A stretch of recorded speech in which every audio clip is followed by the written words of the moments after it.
जिंदाबाद जिंदाबाद भीम आर्मी जिंदाबाद जिंदाबाद जिंदाबाद भीम आर्मी जिंदाबाद जिंदाबाद जिंदाबाद। शुक्रिया असलम भाई, शुक्रिया आप सभी का जो यहाँ आए, इतना लंबा समय इंतजार किया। सबसे महत्वपूर्ण भाई आप शांत रहे, मेरे बोलने का नंबर आएगा ताकि सब चीजें मैं बना भी लूँ। आज सबसे महत्वपूर्ण छोटा भाई सिराज जिसने प्रोग्राम दिया। देखिए, प्रोग्राम करवाना कोई ज्यादा बड़ी बात नहीं है, ये तो सब करा सकते हैं, हर जगह होगा। लेकिन आज के मौजूदा समय में जहां बीजेपी की पूर्ण बहुमत की सरकार है, जहां दलित मुस्लिम का बड़ी मात्रा में शोषण है, ऐसे समय में भीम आर्मी के राष्ट्रीय अध्यक्ष को अपने गली अपने मोहल्ले में बुलाना ये काबिल तारीफ है। मुझे पूरी उम्मीद है आने वाले समय में एक बड़ा लीडर बनकर खड़ा होगा। यहाँ हाजी मेहरबान जी हैं, मुशर्रिफ जी हैं, अली भाई हैं, अरशद जी हैं, मोनी जी हैं, फिरोज जी हैं, हाजी बुरा जी हैं और बहुत सारे साथी हमारी पार्टी के जो नाम आपने देख लिए होंगे, यहाँ प्रधान जी हैं, अनीस भाई हैं और तमाम साथी हैं। मैं तभी सभी का आभार व्यक्त करता हूँ, शुक्रिया अदा करता हूँ। वो शुक्रिया अदा सिर्फ तालियों में नहीं करता, वो शुक्रिया अदा इसलिए करता हूँ कि आप सब लोग कंधे से कंधा मिलाकर इस मुसीबत की कड़ी में हम सब लोग कंधे को से मजबूत करने का काम करें, इसलिए मैं आपके लिए शुक्रिया अदा करता हूँ। साथियों, आज भारत के अंदर जो मुस्लिम है ना, मुस्लिम, उसको जगह जगह गद्दार बोला जाता है आरएसएस के द्वारा। अरे मैं नहीं कहता कोई ये कहे जाकर के कि भाई राष्ट्रीय अध्यक्ष पर मुकदमा कर दो, कैसा और आज नहीं, ये आरएसएस के लोगों के भाषणों में है किसी देश में मुसलमान गलत है। मैं उसको सहारनपुर की सरजमीं से सिर्फ एक बात बताऊं, ये वही सहारनपुर है जब आजादी की लड़ाई चल रही थी और यहाँ पर बंटवारा हो चुका था।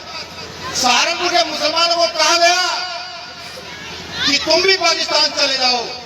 सहारनपुर के मुसलमानों ने कहा नहीं, ये वतन हमारा है, ये मुल्क हमारा है और ये मिट्टी हमारी है, हम दफन यहीं पर होंगे।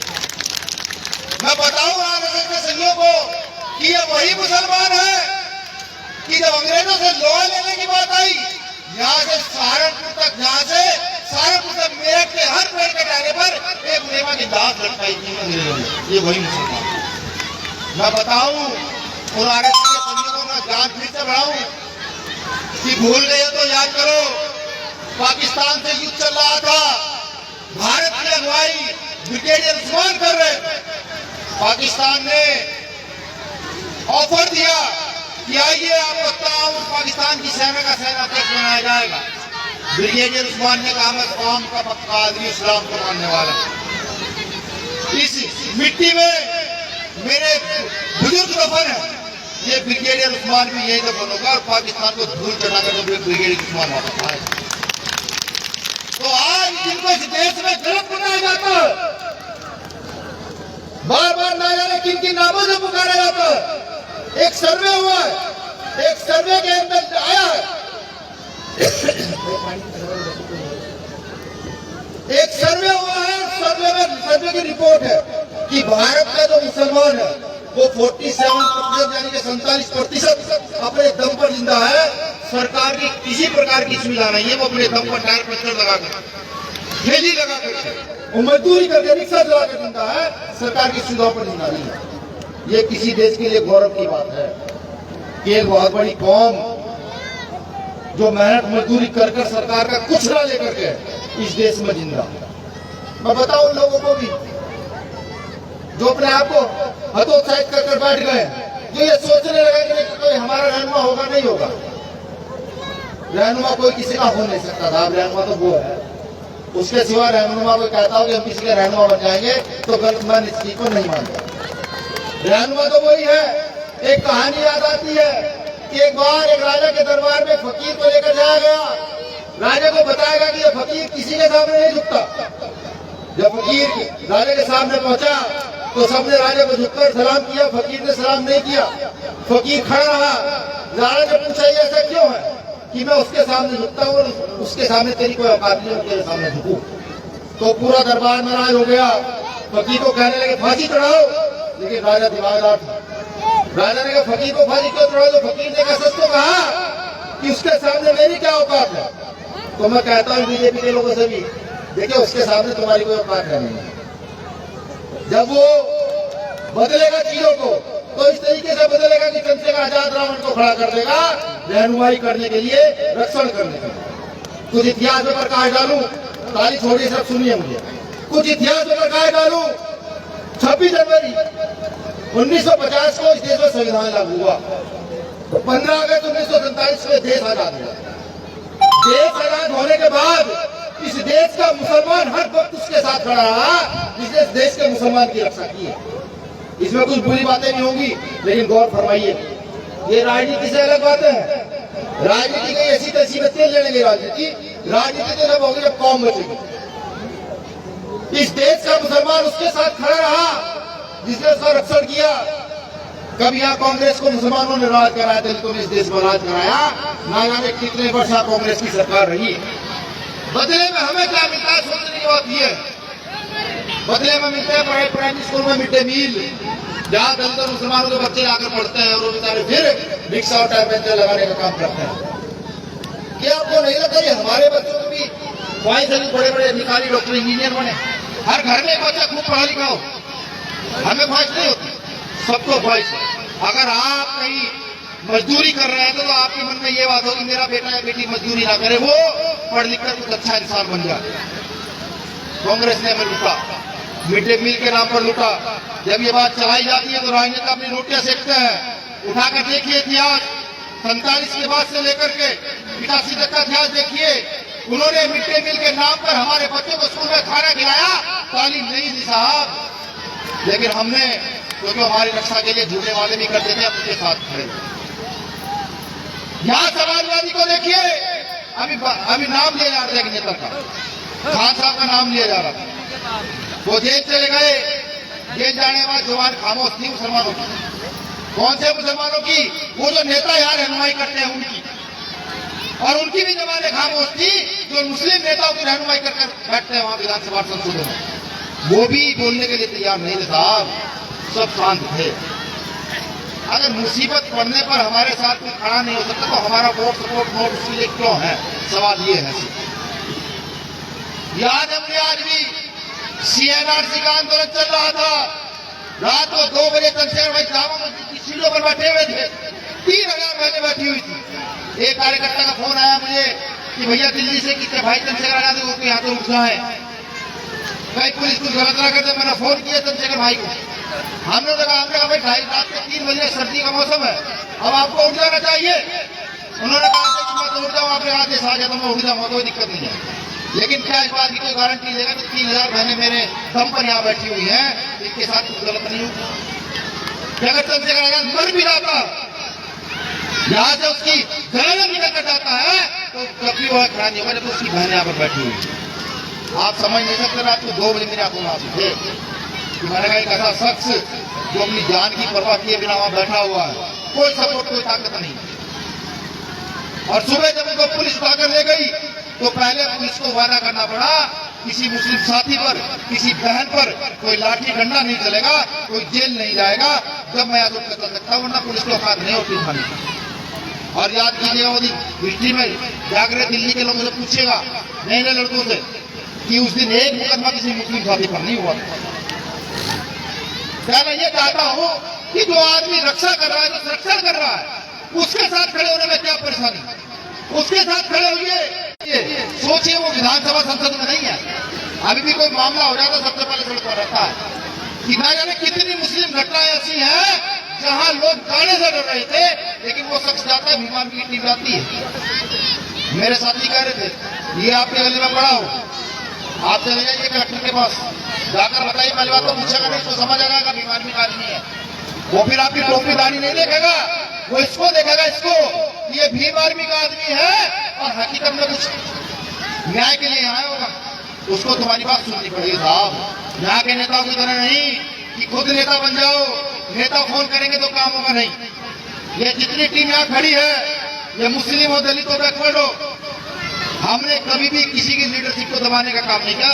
जितनी ताकत रणवीर प्रधान यहाँ रखता है, उतनी मेरा छोटा भाई ये भी ताकत यहाँ रखता है।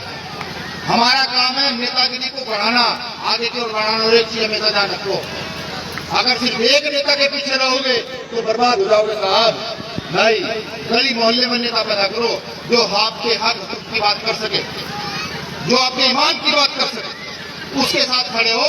और अगर मैं भी आपके ईमान के खिलाफ जाऊं, आपके हक के खिलाफ जाऊं, कल मेरे भी विरोध में चले जाना, मुझे इसमें कोई बुरी नहीं। ऐसे लोग कब मिलेंगे कि आप ही के मंच पर आकर, अपने ही मंच पर आकर खुद अपनी बुराई कर रहे हैं? कम मिलेंगे। ये लड़ाई इंसाफ की है साहब, ये लड़ाई हक पाने की लड़ाई। और अगर इस लड़ाई में भी हम लोग पीछे खड़े रहेंगे तो क्या हो? हमारा इतिहास है इस देश के अंदर, बड़ा इतिहास है। हमारे बुजुर्गों ने अपने सरों की कुर्बानियां दी आजादी के लिए। हमारे बुजुर्गों ने इस देश को बनाया, और आज हम इस देश के गद्दार। ये सोचने का विषय है। कोई भी चीज बड़ी कम हो सकती है। जब आप जाए गली मोहल्ले में जाकर बात करें, जब आप जाए गली मोहल्ले में जाकर बात करें, और अगर आपको ये लगता है कि हम लोगों में कोई कमी है, तो हमारे किसी भी कार्यकर्ता के हाथ हमारे पास पता भिजवाएं, आपने ये कमी इसमें सुधार करें साहब, उसमें सुधार करेंगे। नेता नहीं है, नेता नहीं है कि बड़ी बड़ी बात करके चले जाएंगे। नहीं, नेता नहीं है। हाँ, बेटे हैं आपके, बच्चे हैं आपके, सहयोगी है। जब आप पर मुसीबत आएगी, आपके मुसीबत खड़े होना हो, मुसीबत में आपके कंधे से कंधा मिलाकर खड़े होते रहेंगे। कितना बात आपसे किया जा सकता है। और लड़ाई, यहाँ लड़ाई ये नहीं है कि आप मुसलमान क्यों हैं, यहाँ लड़ाई ये नहीं है आप दलित क्यों हैं, यहाँ लड़ाई ये है कि आज हम आगे क्यों बढ़ रहे हैं। हमारी मेहनत कोई नहीं देखेगा, लेकिन हम मजबूती के साथ आगे बढ़ रहे हैं, इसकी सबको परेशानी। आज आरएसएस के लोग क्यों परेशान हैं? उनकी समझ आ गया है, ये न्याय के लिए लड़ने वाले लोग हैं। ये टोपी और जनेऊ देख कर फर्क नहीं करेंगे, ये फर्क करेंगे किसे देख करके कि कौन गलत और कौन सही। मैं लिख देता हूँ आपको भी, और चीख चीख कर कहता हूँ कि अगर किसी ने किसी की बेटी के साथ गलत न किया और चोरी डकैती ना की हो, प्रशासन उसको गलत परेशान करता है, बीजेपी के नेता गलत परेशान करते हो, तो सिर्फ भीम आर्मी के नाम से खुद ही चले जाइएगा। हमें फोन करने की जरूरत नहीं है। जाकर वहां के कोतवाल को, एसएसपी को, डीएम को कहिए भीम आर्मी के लोगों ये गलत हो रहा है, इसका लेने दिया जाएगा। 10 मिनट में रिजल्ट आएगा साहब। जय भीम। अब आप सोचिए कि आप किसका प्रचार करना चाहते हैं। आप भाई चंद्रशेखर आजाद का, आजाद समाज पार्टी भीम आर्मी के लोगों का प्रचार करना चाहते हैं, जो रात दिन आपके लिए खड़ी है, मरने के लिए तैयार है, जेल जाने के लिए तैयार है। सीएनआरसी में चंद्रशेखर में 2 महीने जेल रखाए थे। या फिर उन लोगों का प्रचार करने के लिए तैयार है जो आएंगे आपके यहाँ अच्छा बढ़िया कुर्ता पजामा कलफड़ा पहन करके और आकर चीख चीख कर छाती पर हाथ मार मार कर आपको बताएंगे कि हम तुम्हारी रक्षा करेंगे। वो आपको पसंद है, ये आप तय कीजिए। मैं ना तो आपसे वोट मांगता, ना सपोर्ट मांगता, ना नोट मांगता।